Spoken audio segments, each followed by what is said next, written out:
Hello అండి, నమస్తే. అంజలి and daughters ఛానల్కి స్వాగతం. ఈరోజు మేము చెప్పబోయే కథ పేరు దెబ్బకు దెబ్బ. ఈ కథ చాలా బాగుంటుందండి. మరి కథలోకి వెళ్దామా? అనగనగా ఒక పల్లెటూరు ఉంది.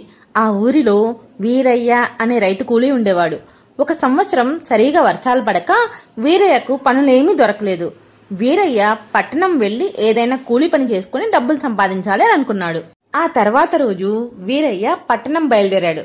పట్టణంలో కూలీ పని కోసం కనబడిన వారందరినీ అడిగాడు. చివరకు కూలీలందరూ పని కోసం ఎదురు చూసే బజార్ దగ్గరికి వెళ్ళాడు. అయితే అప్పటికే అక్కడ కొంతమంది కూలీలు ఉన్నారనమాట. వాళ్ళ దగ్గరికి వెళ్లి వాళ్ళ పక్కన నిలబడ్డాడు.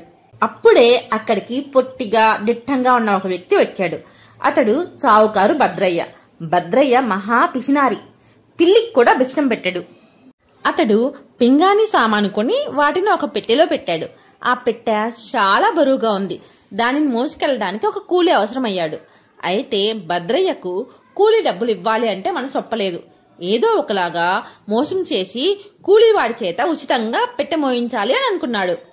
అప్పుడు భద్రయ్య వెంటనే ఒక కూలీ దగ్గరికి వెళ్లి, చూడు బాబు, నా దగ్గర మీకు ఇవ్వటానికి డబ్బులు లేవు.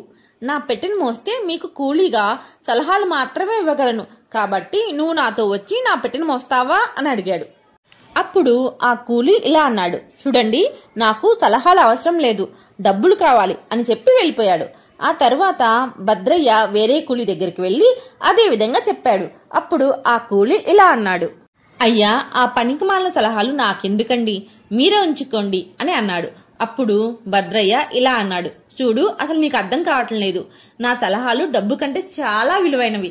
అవి పాటిస్తే మీ తలరాతలు మారిపోతాయి అని చెప్పి వేరే కూలీ దగ్గరికి వెళ్ళాడు.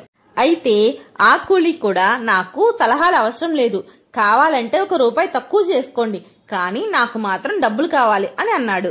మీరంతా అమాయకుల్లాగా ఉన్నారే, నన్ను అస్సలు అర్థం చేసుకోవటం లేదు. నేను ఇచ్చే సలహాలు అమూల్యమైనవి, ఆలోచించుకోండి అని మళ్ళీ చెప్పాడు భద్రయ్య. చూడండి, మీరిచ్చే సలహాలు చాలా గొప్పవే కావచ్చు, కానీ ఆ సలహాలతో మా కడుపు నిండవు కదా, డబ్బే కదా తిండి పెట్టేది అని కూలీలంతా ముక్త కంఠంతో చెప్పి అక్కడి నుంచి వెళ్లిపోయారు. అయితే అక్కడే ఉన్న వీరయ్య వాళ్ళ మాటలంతా విన్నాడు. భద్రయ్య చెప్పే సలహాలు ఏంటో వినాలని వీరయ్యకు బాగా ఆసక్తి కలిగింది. భద్రయ్య దగ్గరికి వెళ్లి వీరయ్య ఇలా అన్నాడు, అయ్యా, మీ పెట్టెని నేను మోస్తాను అని అన్నాడు. అప్పుడు భద్రయ్య ఇలా అన్నాడు, నేను చెప్పింది అర్థమైంది కదా, నేను కూలి డబ్బులకు బదులుగా 3 సలహాలు మాత్రమే ఇస్తాను, అది గుర్తుంచుకో అని అన్నాడు. అలాగే అని వీరయ్య తల ఊపి పెట్టె భుజం మీద పెట్టుకుని భద్రయ్య వెనక నడిచాడు. పెట్టె చాలా బరువుగా ఉంది. వాళ్ళు కొంత దూరం నడిచిన తర్వాత వీరయ్య భద్రయ్యతో ఇలా అన్నాడు, అయ్యా, మనం కొంత దూరం రానే వచ్చాం కదా, మీరు చెప్పబోయే సలహాలలో మొదటి సలహా ఇప్పుడు చెప్పండి అని అన్నాడు. అప్పుడు భద్రయ్య తడబడుతూ నోటికి వచ్చినట్లుగా ఇలా అన్నాడు, చూడు, చాలా శ్రద్ధగా విను. కడుపు నిండా తినడం మంచిది కాదు, కడుపు ఖాళీగా ఉంటేనే మంచిది అని నీకెవరైనా చెప్పారనుకో, వాళ్ళ మాటలు సచ్చినా నమ్మకు అని అన్నాడు. భద్రయ్య చెప్పిన సలహా విన్న వీరయ్యకు భద్రయ్య కూలీ డబ్బులు ఇవ్వకుండా ఉండటానికి ఈ సలహాల నాటకం ఆడుతున్నాడు అనే విషయం అర్థమైంది. పైకి మాత్రం ఏమి అనకుండా, అయ్యా, చాలా మంచి సలహా ఇచ్చారు అని అన్నాడు.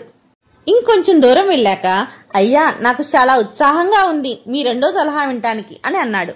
అప్పుడు భద్రయ్య నవ్వుతూ ఇలా అన్నాడు, అబ్బాయి, ఎవరైనా బండి మీద వెళ్ళటం కంటే కాలినడకన వెళ్ళటం మంచిది అని నీకు చెబితే సచ్చినా నమ్మకు అని అన్నాడు. వీరయ్యకు తిక్క రేగింది, కానీ ఏమి అనకుండా నవ్వు నటిస్తూ నడవసాగాడు. వారిద్దరూ భద్రయ్య ఇంటి దగ్గరకు వచ్చారు. వీరయ్య పెట్టె భుజం మీద నుంచి దించకుండా, అయ్యా, మీరు చెప్పబోయే 3వ సలహా చెప్పండి అని అన్నాడు. అప్పుడు భద్రయ్య, ఇంటికి వచ్చేసాం కదా, అనవసరంగా బరువు ఎందుకు మోయటం, పెట్టెను కింద పెట్టు, అప్పుడు 3వ సలహా చెప్తాను అని అన్నాడు. దానికి వీరయ్య, పర్వాలేదండి, నాకు బరువులు అలవాటే, నాకు ఆ 3వ సలహా ఏంటో చెప్పండి అని అడిగాడు. అప్పుడు భద్రయ్యకు ఏం చెప్పాలో తెలియక తలగొక్కుంటూ ఇలా అన్నాడు, సరిగ్గా విను, నేను చెప్పే 3వ సలహా. ఈ లోకంలో నీకన్నా తెలివి తక్కువ వాళ్ళు ఉన్నారని ఎవరన్నా అన్నారనుకో, నువ్వు సచ్చినా నమ్మకు అని అన్నాడు.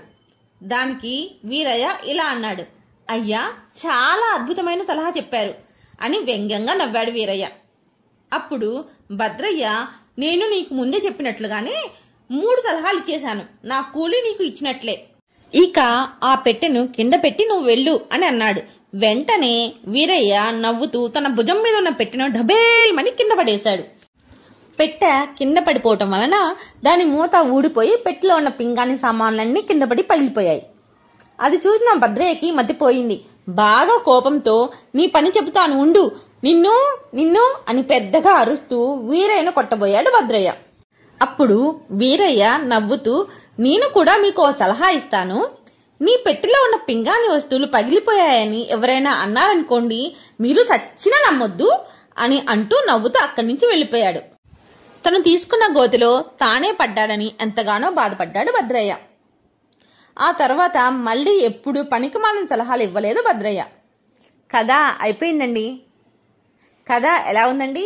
కథ మీకు నచ్చిందా? కథ నచ్చితే ప్లీజ్ మా వీడియోని లైక్ చేయండి, షేర్ చేయండి, మర్చిపోకుండా సబ్స్క్రైబ్ చేసుకోండి. మా వీడియో చూసినందుకు మీ అందరికీ ధన్యవాదాలు.